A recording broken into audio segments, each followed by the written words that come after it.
చాలా కాలంగా సరైన హిట్ కోసం వెయిట్ చేస్తున్నారు హీరో నితిన్. కొన్నాళ్లుగా ఆయన నటించిన ప్రతి సినిమా డిజాస్టర్ అవుతూనే ఉంది. ఇటీవల భారీ అంచనాల మధ్య విడుదలైన రాబిన్ హుడ్ సైతం మిక్స్డ్ రెస్పాన్స్ అందుకుంది. దీంతో ఇప్పుడు ఎలాగైనా హిట్ కొట్టాలని చూస్తున్నాడు నితిన్. తమ్ముడు సినిమాపై ధీమాగా ఉన్నాడు. ఇది వరకు విడుదలైన టీజర్, ట్రైలర్, సాంగ్స్ ఆకట్టుకున్నాయి. మొదటి నుంచి ఈ సినిమాపై ఆసక్తిని మరింత రేకెత్తించారు మేకర్స్.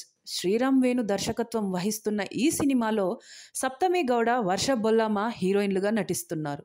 ఇందులో సీనియర్ యాక్టర్ లయ కీ రోల్ ప్లే చేస్తుండగా, చాలా కాలం తరువాత తమ్ముడు మూవీతో ఇండస్ట్రీలోకి రీ ఎంట్రీ ఇస్తున్నారు. జూలై 4న అంటే ఇవాళ ఈ సినిమా ఆడియన్స్ ముందుకొచ్చింది. మరి ఈ సినిమాకు సోషల్ మీడియాలో ఎలాంటి టాక్ వస్తుందో ఇప్పుడు చూద్దాం. నితిన్ తమ్ముడు సినిమాకు కొందరి నుంచి పాజిటివ్ రివ్యూస్ వస్తుండగా, మరికొందరు మిక్స్డ్ రెస్పాన్స్ ఇస్తున్నారు. విలువలతో పాటు మంచి ఎమోషనల్ రైడ్ పంచే సినిమా అని, ముఖ్యంగా చాలా కాలం తరువాత ఈ సినిమాలో నితిన్ తన కెరీర్లోనే బెస్ట్ పర్ఫార్మెన్స్ ఇచ్చారని రాస్తున్నారు. డైరెక్టర్ శ్రీరామ్ వేణు స్టోరీని చాలా గ్రిప్పింగ్ స్క్రీన్ ప్లేతో బాగా హ్యాండిల్ చేశారని, బీజిఎం బాగుందని అంటున్నారు. ఇక లయ, సప్తమి గౌడ, వర్ష బొల్లమ్మ యాక్టింగ్ బాగుందని పేర్కొన్నారు.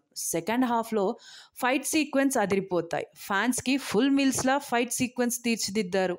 ఓవరాల్గా తమ్ముడు గుడ్ మూవీ, ఒకసారి చూడొచ్చు, ఖచ్చితంగా థియేటర్లోనే చూడాలి అని ఒక నెటిజన్ రాసుకొచ్చాడు. ఇక కొందరు ఫస్ట్ హాఫ్ ఓకే కానీ సెకండ్ హాఫ్ మాత్రం సెట్ చేసి పెట్టుకున్నారా అని అంటున్నారు. బిలో యావరేజ్ సినిమా ఇది. 2 ఫైట్ సీక్వెన్స్ మినహా సెకండ్ హాఫ్ అంతా బోరింగ్గా సాగింది. అక్క తమ్ముడు సెంటిమెంట్ వర్కౌట్ అవ్వలేదు. యాక్షన్, కొరియోగ్రఫీ బాగుంది. సినిమాకు అదే ప్లస్ అయింది. వేణు శ్రీరామ్ డిసప్పాయింట్ చేశాడు.